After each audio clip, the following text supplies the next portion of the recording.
KTO Radio présente À haute voix, la lecture intégrale des œuvres spirituelles majeures. Aujourd'hui, Augustin ou le Maître est là de Joseph Malègue.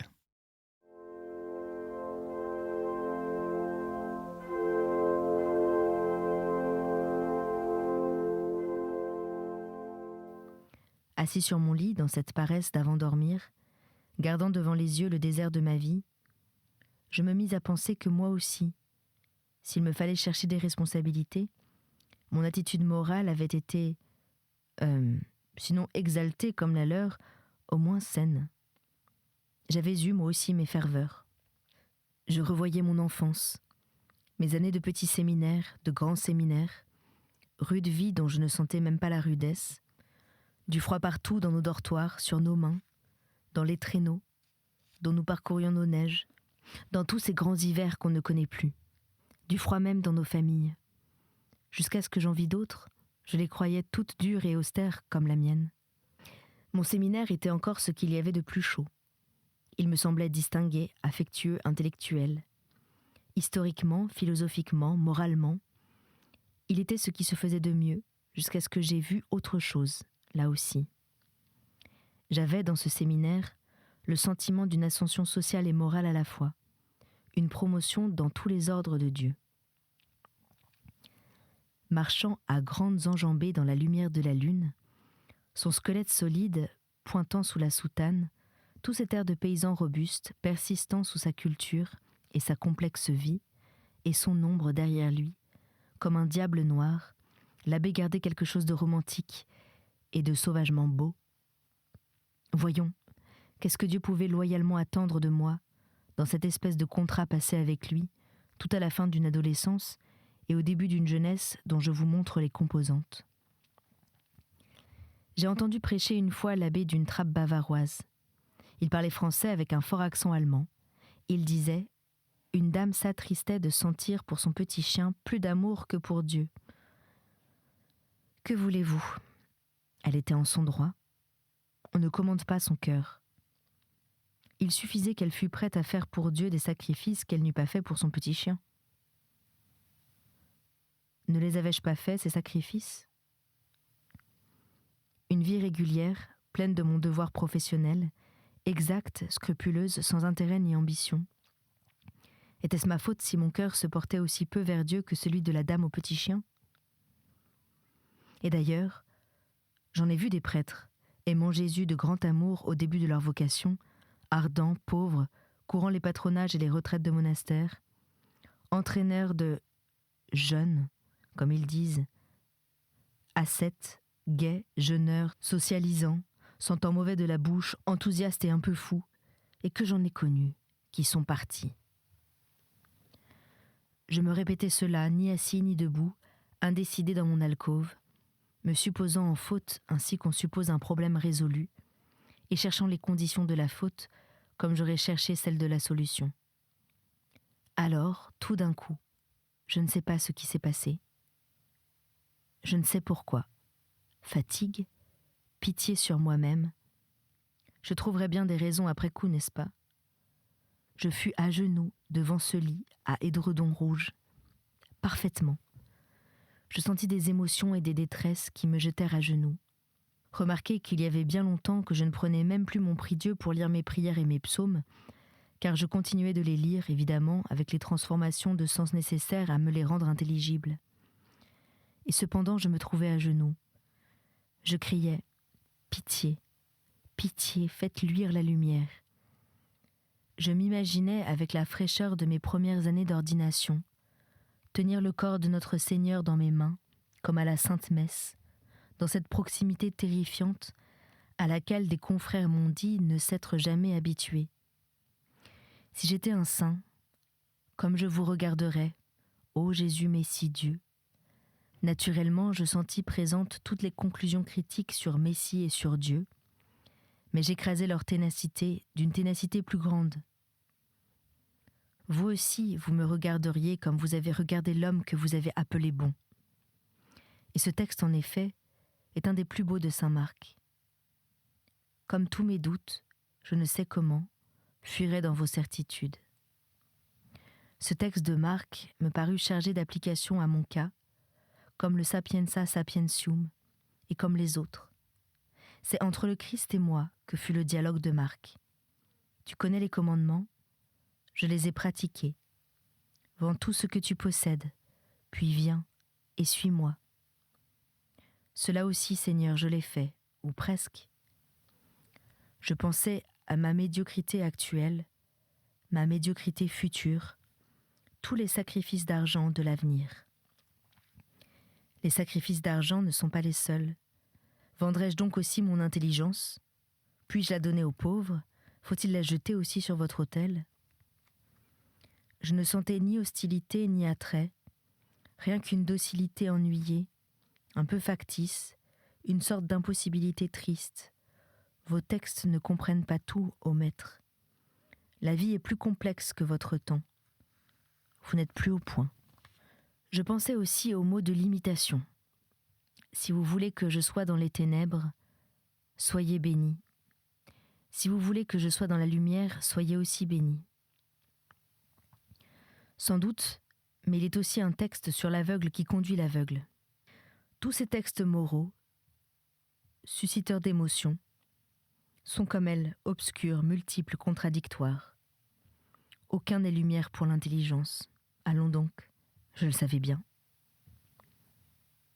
C'est à cela qu'aboutissait ce petit accès de sensibilité, à une piété critique et railleuse qui dominait les textes moraux. J'aurais pu prévoir. C'était le même moi que je trouvais partout, parce que c'était les mêmes choses.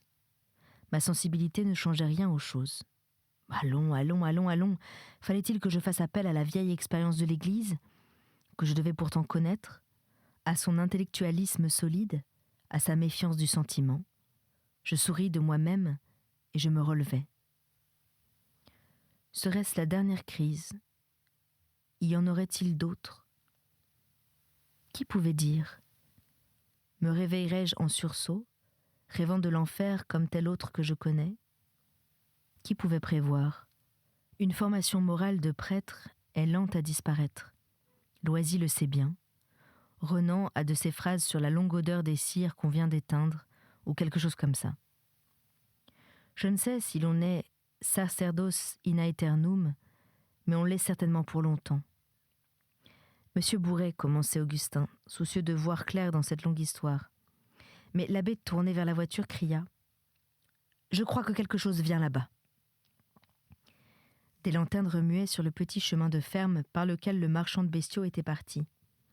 L'une, jaunâtre, se balançait près de terre, à côté d'une autre, plus haute, fixe, blanche, électrique. « Il faut se dépêcher, dit l'abbé. S'il ne nous voyait pas, il partirait sans nous. » Et il s'enfuit vers la lumière d'une course bruyante et engoncée. La nappe des grands phares domina la lune, montra une route rugueuse, alluma des feuilles vertes. La machine se mit à trembler en silence, comme devant l'auberge. Debout près d'elle, l'abbé n'était qu'un tas de draps noirs, capricieux et érigés. L'enrouement de Bourret se mêla au patois paysan. Presque toutes les bêtes étaient vendues, mais on disputait encore pour quelques-unes. « Mène que mon lot à la gare demain, Julot, dit Bourret. Allez, faut partir. Le monsieur décoré qu'elle a, il est pressé d'avoir son train. Et moi non plus, j'ai pas le temps d'attendre. » Vint le débat classique des champs de foire. Le paysan qui a vendu se fait intermédiaire. « Monsieur Bourret, allons, donnez 50 pistoles de plus, que diable !» Et l'autre paysan lève son bras au ciel devant les destins écroulés. « Les auras point pour 50 pistoles de plus !» Non, je te le dis. Comme Bourret enjambe le marchepied, revirement tragique. Le paysan dégage toute responsabilité en face du désastre. Prenez-les, ça ne vous portera pas bonheur, fait-il d'un ton de funérailles et de fin du monde. Mais l'indifférence de Bourret ramène à leur volume exact ces gonflements de théâtre. Julot, tu marqueras aussi le second lot et tu le mèneras avec le premier. Le gros portefeuille à chaînettes s'ouvrit de nouveau pour la sortie des billets de 1000, comptés dans le cône éclatant des grands phares. Le paysan solennel changea d'aspect, devint bonhomme. « Vous avez les bêtes pour pas cher. Pas meilleur marché jusqu'à la foire, dit Julot. Il le sait bien, fit Bouret dédaigneux. Le paysan avait en effet l'air de quelqu'un qui le sait bien. La grande nuit était pleine de commerce, des tables chaudes d'argent et de critiques bibliques. La voiture tourna. Les phares, au cours de leur révolution, explorèrent le côté des étables. Un coq, trompé, chanta en pleine nuit, puis se tut, humilié de son erreur. On entendit des phrases hétérogènes, mêlées de français et d'une phonétique patoise intranscriptible. La machine quitta le chemin vicinal, rejoignit la grande route et fila vers les gorges.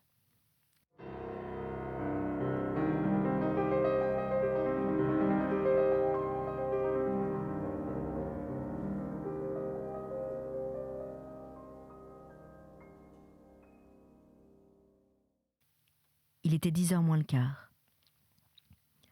Augustin s'était renfoncé parmi les capitons.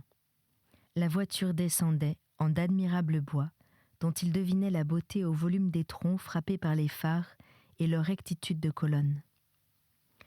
Julot, resté à la ferme, aucun dos en peau de bique ne cachait plus les profondeurs d'un paysage noir, limité et infini à la fois. Le pinceau des phares tournant dans les obscurités latérales balayait des bois instantanés, verdâtres et laiteux. Un gros morceau de sa jeunesse réapparaissait pour Augustin dans ce décor théâtral et tragique.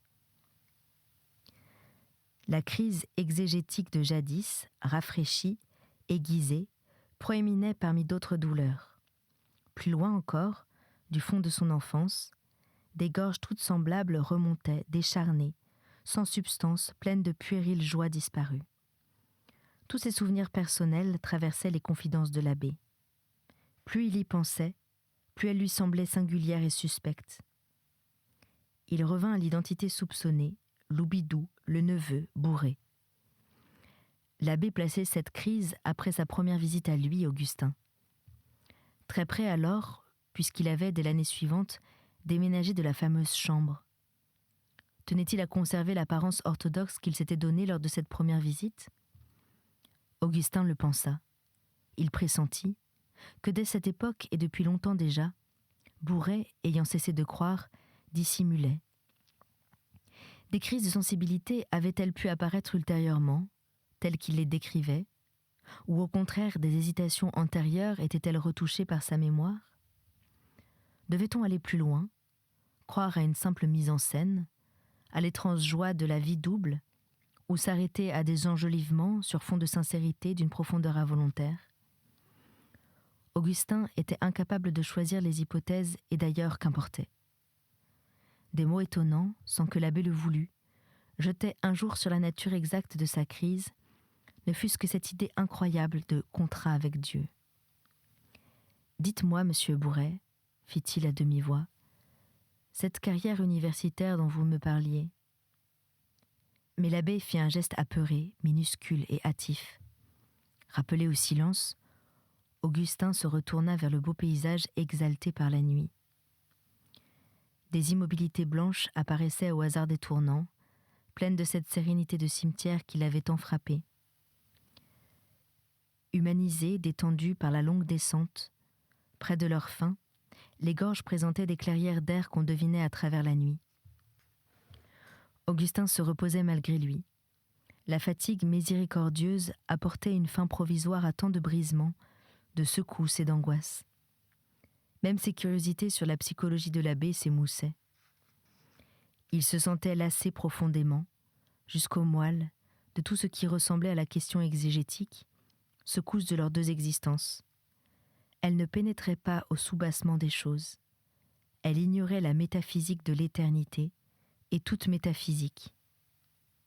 Plus impuissante que ses phares, elle n'éclairait en rien les parois noires qui bordent toute vie.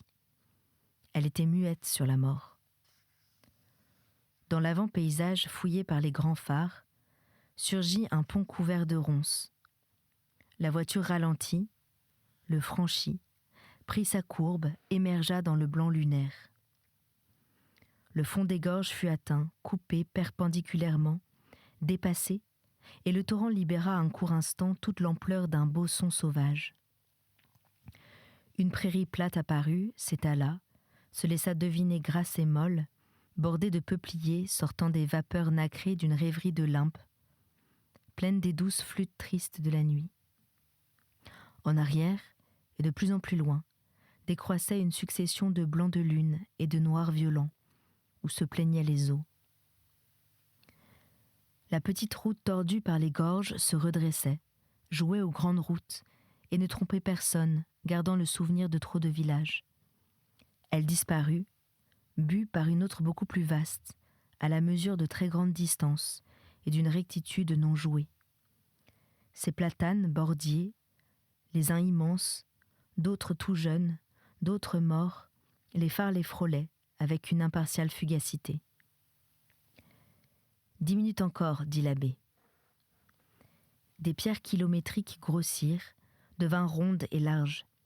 Des chemins de verger naquirent du flanc fécond de la route et se perdirent dans la lune. De grands murs unis commencèrent de tomber tout droit, d'aplomb, dans leur soulignement d'ombre. Aucun des 3 hommes ne parlait.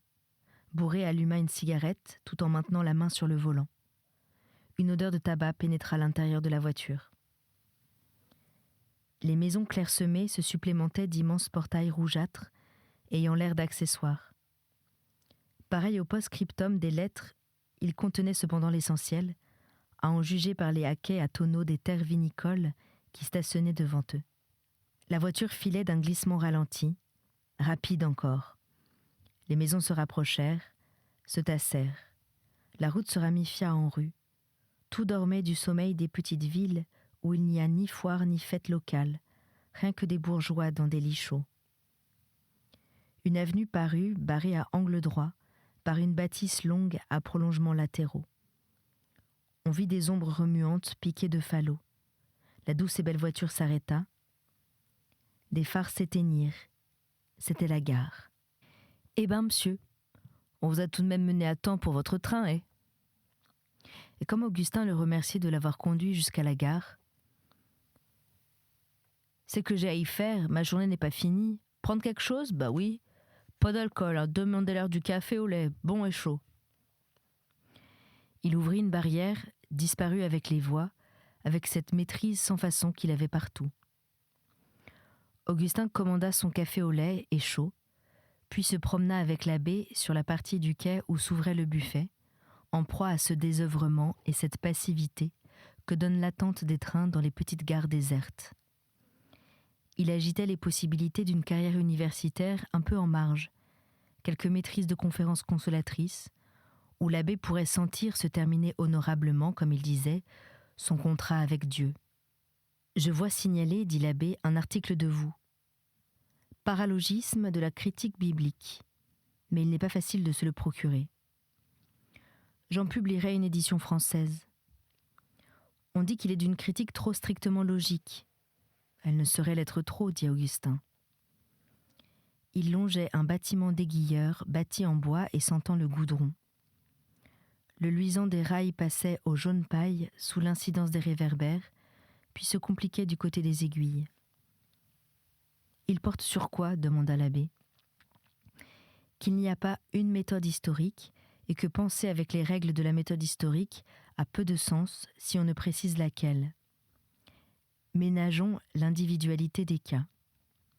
2 sonnettes de gravité différentes tremblaient côte à côte, comme une clochette de vache et l'autre de brebis. L'abbé fit « Ah !» De plus, j'y analyse quelques paralogismes nés de l'oubli de cette maxime. Ou, si vous préférez, en termes moins pédants, quelques cas types où l'exégèse dite rationaliste s'exagère la portée de sa critique. Il s'arrêta, regarda au fond du buffet et se mit à parler comme pour lui-même. À côté de 2 ou 3 grandes affirmations directes de Jésus sur sa filiation divine, que vous frapperez de suspicion si vous voulez, vous n'en soupçonnerez pas du même élan 2 ou 300 autres, où cette filiation est suggérée avec une sorte de prudence humaine. Ou alors c'est votre a priori qui soupçonnera, ce n'est plus la critique. Au fond, dit l'abbé rêveur, c'est Renan qui a vu juste. Le surnaturel, c'est devenu impensable, qu'est-ce que vous voulez ? Ce qu'il faut dire, c'est que c'est impossible, parce que c'est impossible. C'est certainement une raison, fit Augustin avec une hauteur pleine d'aménité. Ce fut sur ce quai que les retrouva Bourret. Ils entrèrent dans le buffet où un bleuâtre lait à queue refroidissait dans un éclairage poussif.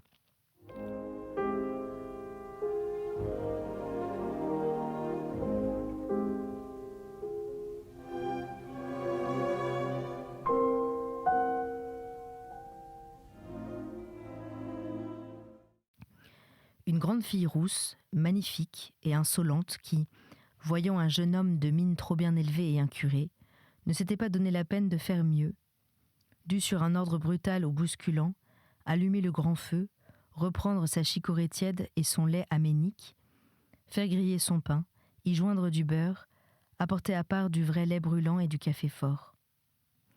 De son chef, la fille y joignit des brioches. Bourret en baigna une, se la mit d'un seul coup dans la bouche, sous la moustache dégoûtante de bon lait fumeux. Le café, son absorption cuisante et râpeuse, son étalement sur l'estomac en savoureuses taches, l'épanouirent, lui donnèrent envie de parler, de se sentir s'épandre dans un groupe. La journée était finie. Il étala sur la table ses coudes et sa pensée, largement. « J'ai mon train complet pour Paris-Bestiaux. Tout va bien, tout est prêt. Je vais partir demain, ça va.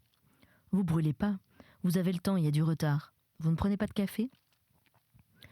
Augustin, qui buvait son lait pur, expliqua que le café à cette heure l'eût empêché de dormir. « Moi, m'en faudrait bien 1 litre pour que je sente quelque chose. » Il calculait en monologuant mais tout haut. 13 bêtes ce matin, 83 bêtes à la foire, 7, 2 et 23 en remontant, total 128. Faut se remuer. Ne le plaignez pas, monsieur Méridier, dit l'abbé. Il gagne ce qu'il veut. La grosse figure à la loupe se pencha en arrière en une sorte de réflexion lente, et le ferme regard remontait en même temps sous la paupière pour des méditations du seul type qu'il connut. Il y en a qui vous disent « Un marchand de bestiaux qui ne gagne pas ses 50 000 francs par semaine est un imbécile. » Eh bien moi, je peux vous dire « Non. » Le chiffre retentit en un grand silence. Il ne s'agit pas seulement pour sortir ces chiffres de jauger sa vache d'un coup d'œil à 3 livres près. Pouh, qu'est-ce que c'est que ça ? Tout marchand de bestiaux sait le faire. Il s'essuya les lèvres du dos de sa main, puis tira son mouchoir et se moucha. Il ne mêlait pas les deux fonctions. Tout marchand de bestiaux sait le faire, confirma-t-il en une transition pesante.